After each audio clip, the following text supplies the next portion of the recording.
Yes, ikaze nanone mukunzi wa Cobra Media TV kabisa. Yo numwanya tukugezaho amakuru nkuko bisanzwe, ibiganiro byacu biba biri byiza cyane.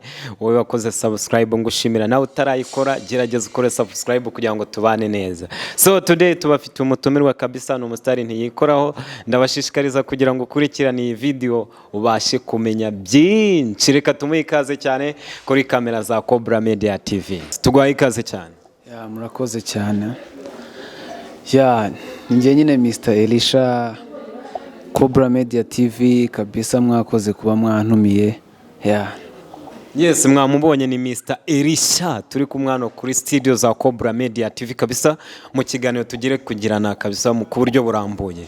Hanyuma Mr Elisha ibwira abantu bakurikiye Cobra Media TV kabisa, uri muntu ki se, ukora iki? Kwanza bumvise Mr Elisha ntibazi ni muntu ki dufite uno munsi muri studio zacu. Ya Mr Elisha ni umusore, ndi umunyeshuri tu, ariko mbifatanya n'ubuhanzi. Ya ndi umuhanzi, nandika indirimbo nkazijyana studio nkazikora. Ya bashobora kumva ngo umuhanzi bakahasura mutipe utanaturasiye, ariko kwanza banze winjize muri muda bakiriya bacu, abakunzi ba Cobra Media TV, kugira ngo bishime bavuga ati no wow, no munsi dufite umutumirwa, banakurikirane bakore subscribe nkuko duhora tubibashishikariza. Mr Elisha, duhe freestyle kabisa. Yeah. Kora cyane, ureka bavuge, shakisha inshuti z'umumaro. Mu buzima nta kujenjeka, iyo utinze gato urasigara. Abantu bawe ntibaba bakikumva, n'abanzi bawe bakaguha urw'amenyo. Yeah, wow. Shakisha inshuti kabisa. Inshuti z'umumaro. Urareba hari igihe usanga umuntu afite inshuti ariko wajya wareba inshuti afite ugasanga n'undi ni hafi ya ntazo. Niyo ndimo kuvuga nka kwa kundi hari nk'umuntu usanga nose ubu urugero nkawe ufite inshuti ariko ntago ushobora kumubwira ikibazo ngo abe yacyumva. So icyo nyine nge mbabwira mwese abakurikiye Cobra Media TV kabisa, icyambere ni ugukora cyane ukagira inshuti z'umumaro ku buryo n'ahazaza mwazaba muri kumwe. Ya atari kwa kundi kugira inshuti zigahita zibura gutyo ukagira inshuti nyine ubona ko ari z'umumaro tu. Yes, inshuti z'umumaro kabisa. Nizere ko n'abakunzi ba Cobra Media TV muri inshuti zacu kandi murabo umumaro, kubera ko mwakoze subscribe mugatera comment ku byo dukora, kandi kabisa turabibashimira cyane. Hanyuma Mr Elisha,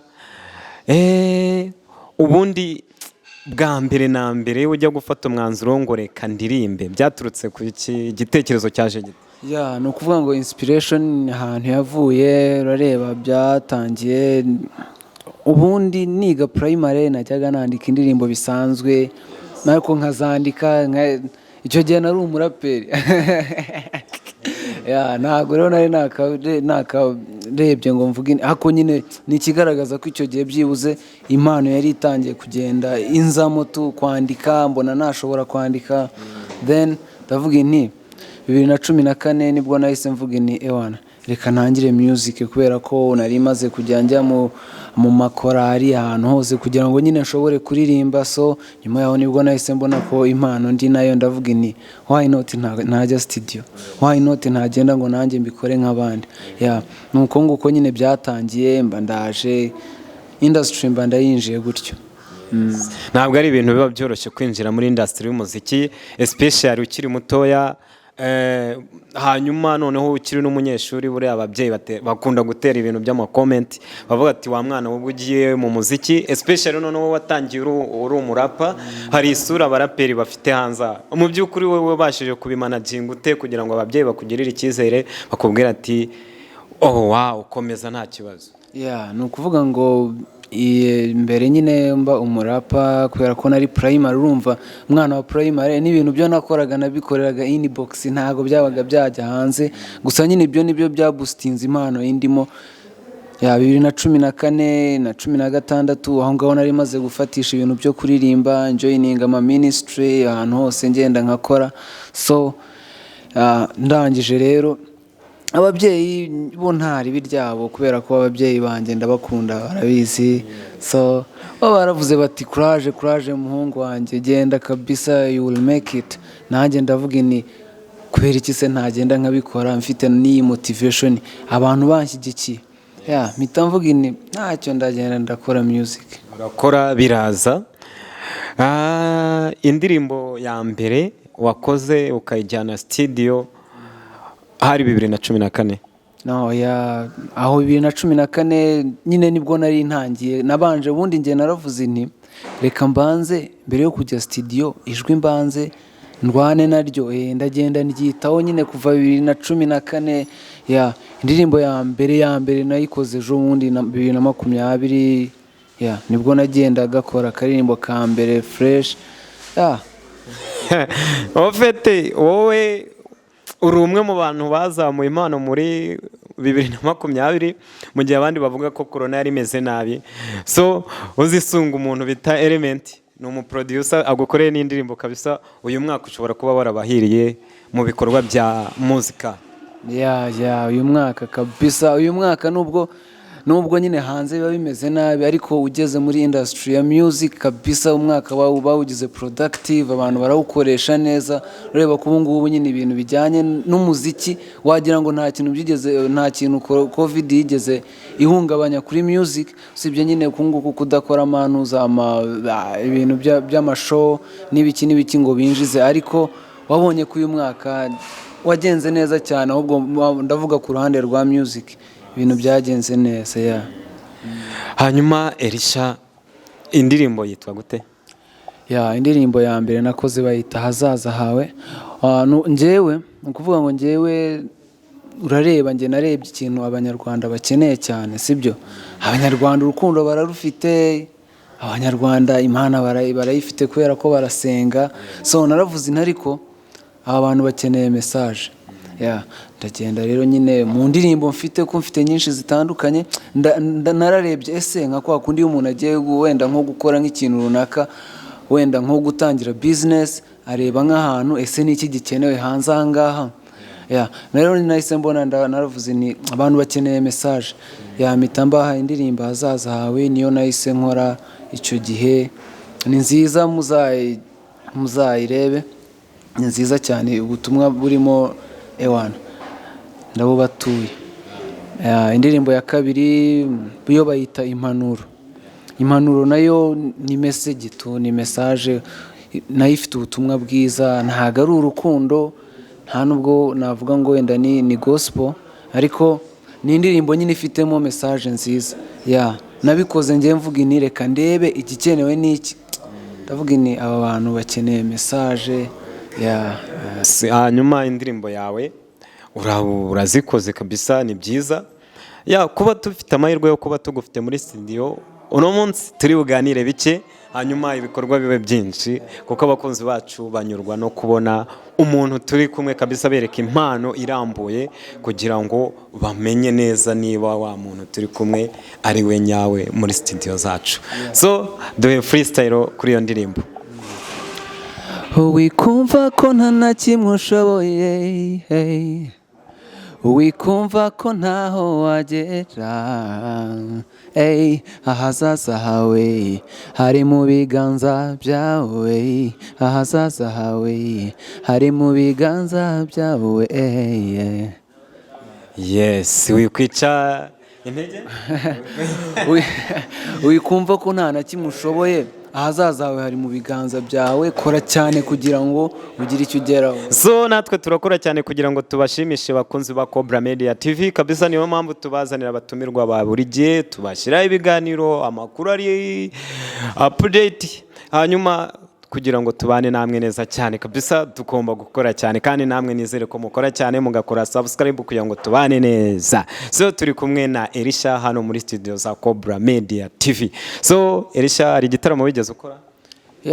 Bitaramo nakoze najyaga mbikora nyine imbere ya covid, ntabwo ari njye wabyorganizingaga, ariko nabaga mfite amabande, tukagenda tugakora nyine, tugakora ibitaramo bike bishoboka, ariko nyine twarabikoze.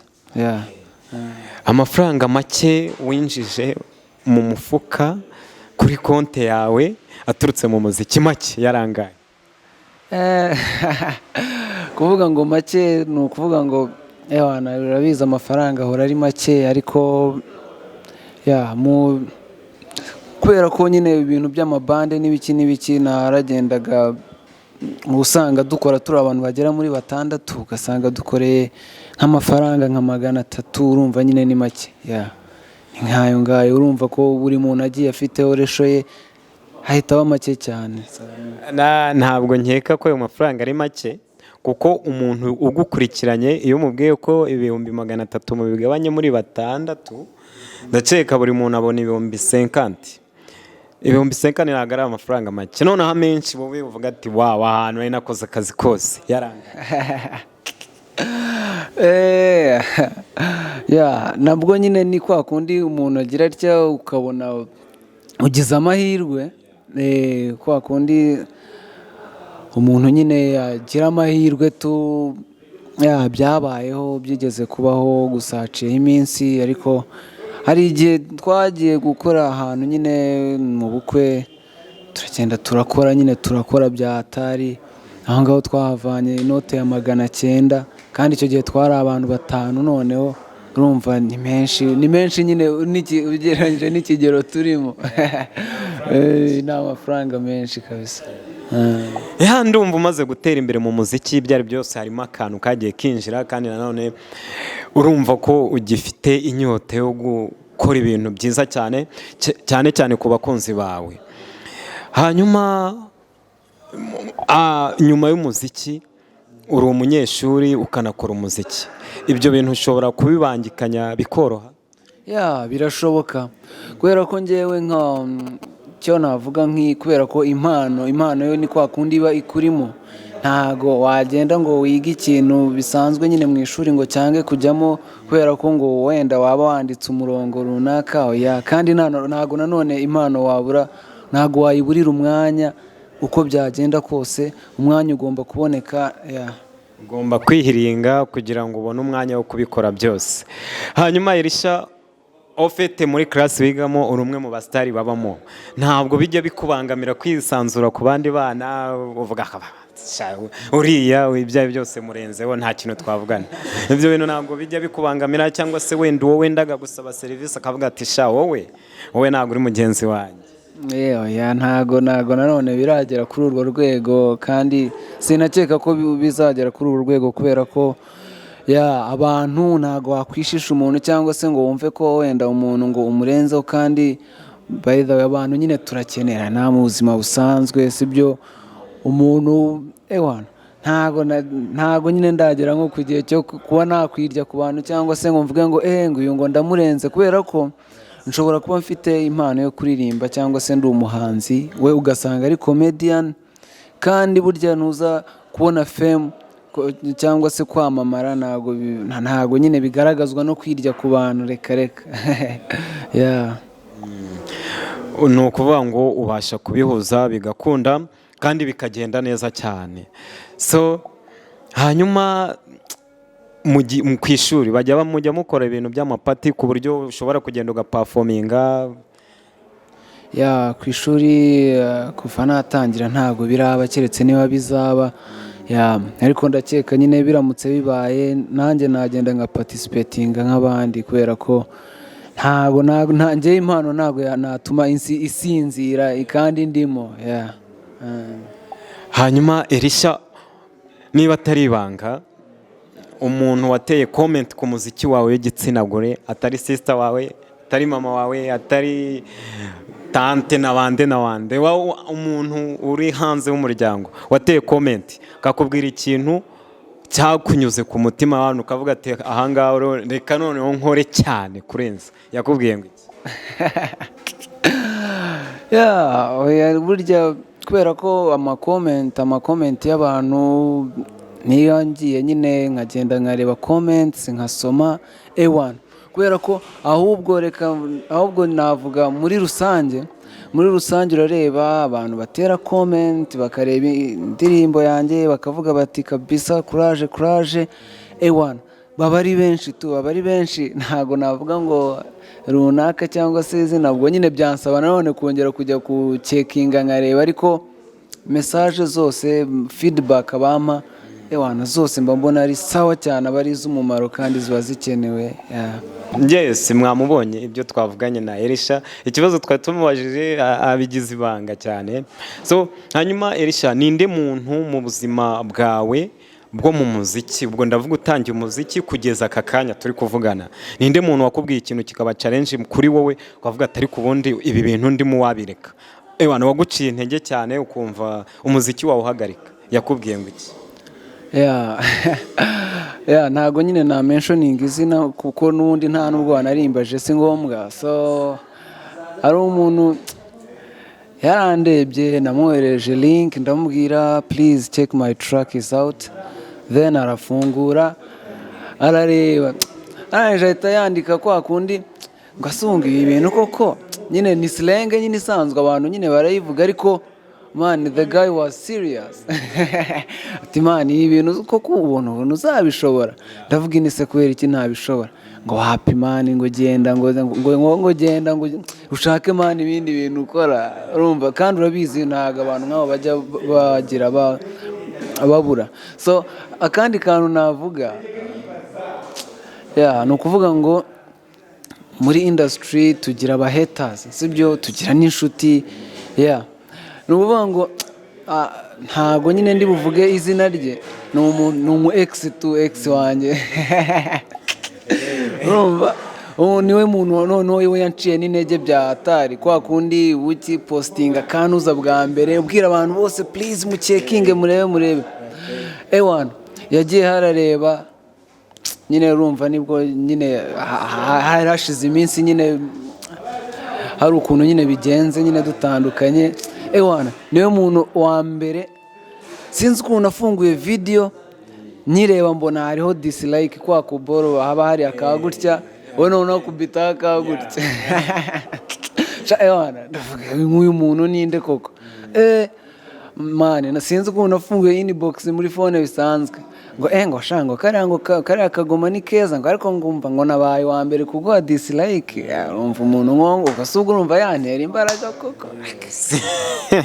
Hanyuma si we wenyine nuvuga ngo abantu bose cyane bakoresha ibintu bya social media cyane iyo umuntu akanze dislike kuri post washizeho mu by'ukuri abaguciye intege, nagiye nganira n'abantu benshi akavuga ati giye noneho mubonye ewana sinzi niba twakiranuka, harimo abantu benshi batabikunda, so natwe ntago tubikunda nka Cobra Media TV kabisa, mukande like kugira ngo mudushyigikire.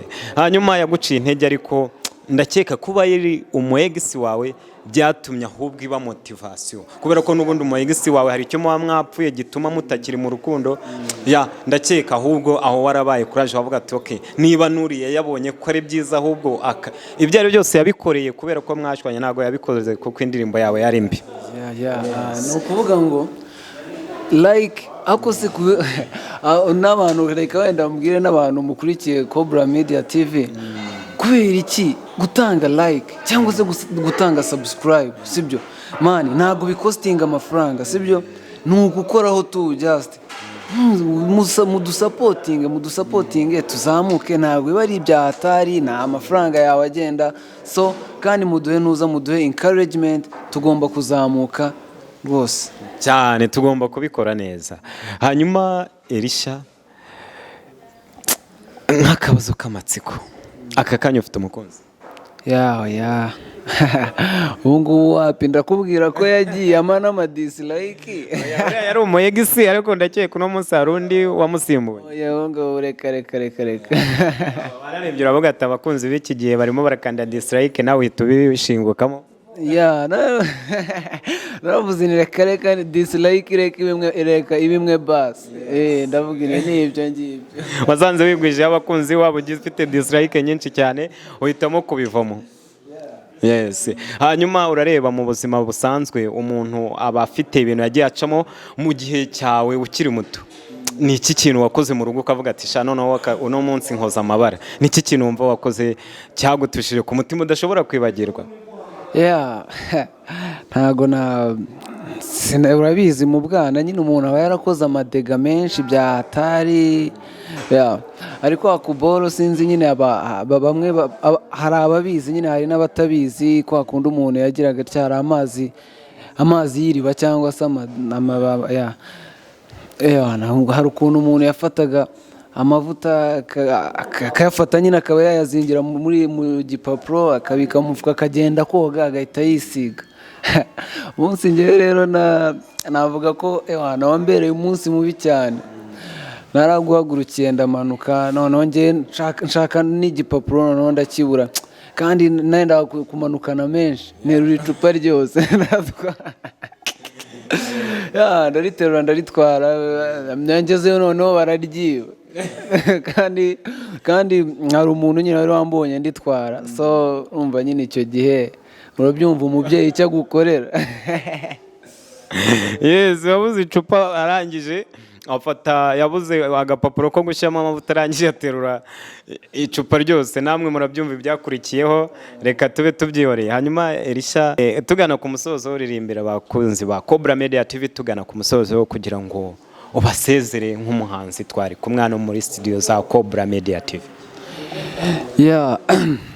Nubona uteye imbere ugasiga abandi, uzahindukire ubazamure, isi si feya wikunde miya, uzakunda abantu urangwe n'ubuntu, yego ntawe ukundwa na bose, wowe uzaharanire gukunda bose. Wow, nice song kabisa.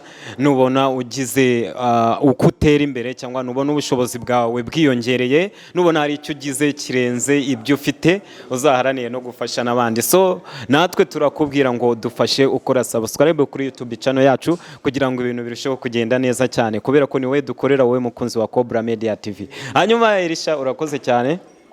Namwe murakoze cyane.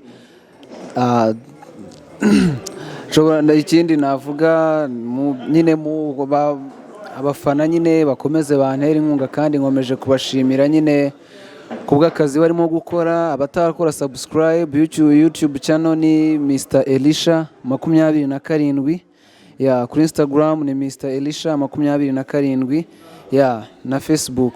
So mugereho mukore subscribe, kandi nshimira namwe abakozi ba Cobra Media TV kabisa. Aka ni akazi kose muba mukoze kabisa, ndabashimiye cyane, respect. Mwamwumvishe rero Mr Elisha twari kumwe hano muri studio, aravuga ati mukomeze mukore subscribe kuri YouTube channel yiwe. Tunabibutsa no gukora subscribe kuri YouTube channel yacu ariyo Cobra Media TV kabisa. Wowe ufite ikirori, ufite ubukwe, ufite igitaramo, ufite birthday, ufite celebration runaka, so muhamagare cyangwa umwandikire inbox ye kugira ngo ze amubane neza cyane. Mwamwumvishe ni umuririmbyi kandi ufite impano, ufite target yo kubaka umuziki nyarwanda. So turabakunda cyane, mukomeze mukore subscribe. Mwari kumwe nanjye Beritra on microphone.